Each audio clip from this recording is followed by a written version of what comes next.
driver, right.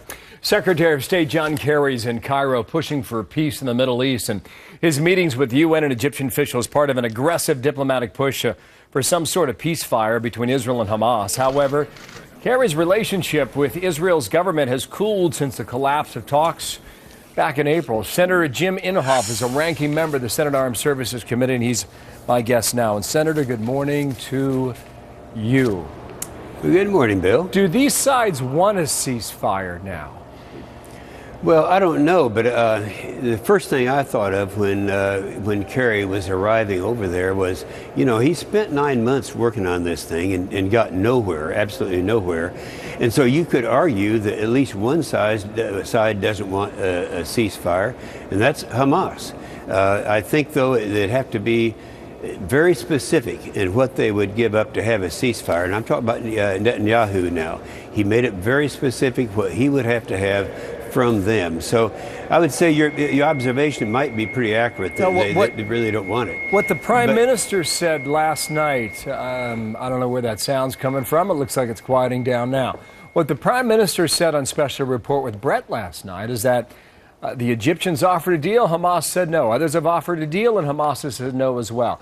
And this is the other thing he said. Now listen and watch this. This is the cruelest, most grotesque war that I've ever seen. I mean, not only does Hamas target civilians, ours, and hides behind their civilians, theirs, it actually wants to pile up as many civilian deaths as possible. The other thing he accuses Hamas of doing is preventing women, children, and civilians from leaving areas where the Israeli military, the IDF, has notified them that bombs are about to land there.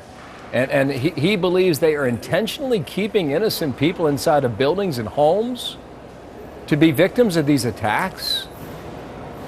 Yeah, Bill, we know that for a fact. This is happening. He's putting the rockets, placing them very carefully in areas where, in homes, in hospitals, in buildings, surrounded by the population. And I think that this has been an observation that Netanyahu has made for a long period of time. They are actually responsible for killing their own kids, and this is the way that they're doing it.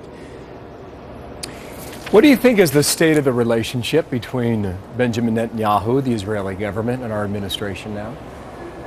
Well, it's worse than it's ever been before. I mean, let's stop and I believe that. Look what happened the first time that President Obama got in office. He went on his apology tour over there, and he said things that I just couldn't believe. He was talking about Israel, our only really good, consistent friend in the Middle East.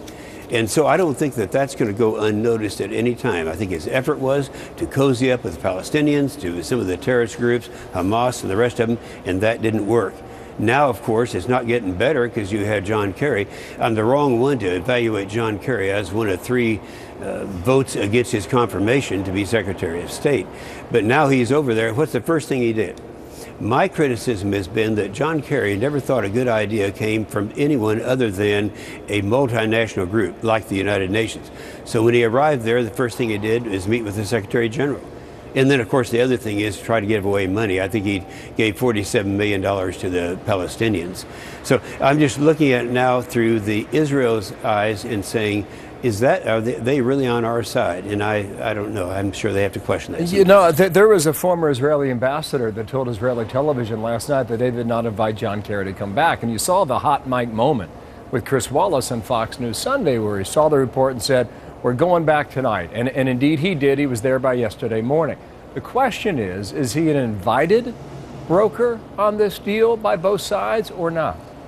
No, I don't think so. And the reason I don't think so is because that both of them have realized after 9 months of efforts with all the resources that you could have, nothing happened. It didn't work. And if anything, things actually got worse because that's when the rockets started flying. And this is, I just came back from Israel and I was there where they had the Iron Dome, and the people who are operating that, they were anticipating at that time that this is going to happen. So I would just have to suspect that neither side was really all that excited about Secretary Kerry coming in. Senator, thank you for your time. There does not appear to be a peace deal at hand right now, and it appears also we're a long way from a ceasefire. Jim Inhofe, thank you. Thank you. All right, Heather. A new